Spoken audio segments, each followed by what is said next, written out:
Aujourd'hui, actuellement en Guinée, chez nous, dans nos sociétés subsahariennes, ici en Afrique subsaharienne, vous avez des familles, quand quelqu'un décède, surtout en Guinée ici, quand on vient, la première chose d'abord, c'est de savoir comment préparer. Car actuellement, les décès sont transformés en des baptêmes. On prépare du riz, dans des mariages, on prépare du riz gras, on prépare du jus, on prépare de tout.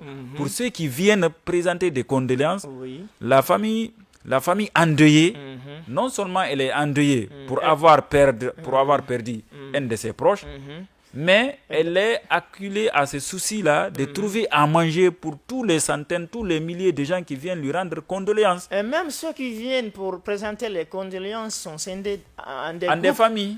Nous avons le groupe des imams, le groupe des quartiers, le groupe des jeunes, voilà. Et en famille, en poulard, on dit des berlets. Des choses qui sont entièrement contraires à la sunna du prophète Mohammed sallallahu alayhi wa sallam et aux règles de l'humanisme aussi, à la logique aussi. Non seulement les textes l'interdisent, mais l'humanisme aussi interdit, mes chers frères. Comment vous voulez qu'un voyage présenter des condoléances en vouloir aussi consommer. C'est comme quand ça. ils ne consomment pas, ils disent que le décès n'a pas du tout... Non, pas, oui. Moi, j'ai eu quelqu'un, quand mon papa est décédé, des gens m'ont critiqué, nous ont critiqué. Il dit que pour le baptême, quand ton papa est décédé, même un coq n'a pas été égorgé. J'ai des critiques de ce genre-là. Aujourd'hui, en Guinée, quand vous avez un décès, le papa, la maman, le fils qui décède, votre souci, ce n'est pas comment enterrer votre défunt, votre corps. C'est comment accueillir les gens. C'est pourquoi aujourd'hui, quand quelqu'un décède, la famille d'abord endeuillée se retrouve et s'endette pour trouver un bœuf rapidement.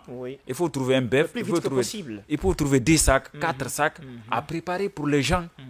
Voilà, et pourtant, on sait que le prophète sallallahu alayhi wa sallam, lorsque Ja'far est décédé, le prophète a dit Isna'u li ali Ja'far ta'aman, fa innahu qad ataha ma yushghiluhum. Ou kama qala alayhi salatu wa salam.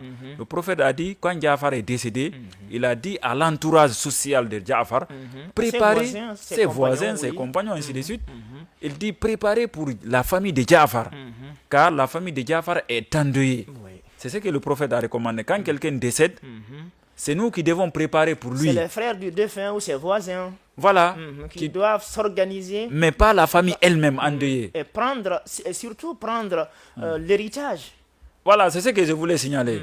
C'est que le pire dans ça, quand Mamadou décède aujourd'hui, la famille de Mamadou vient regarder dans les biens qu'il a laissés.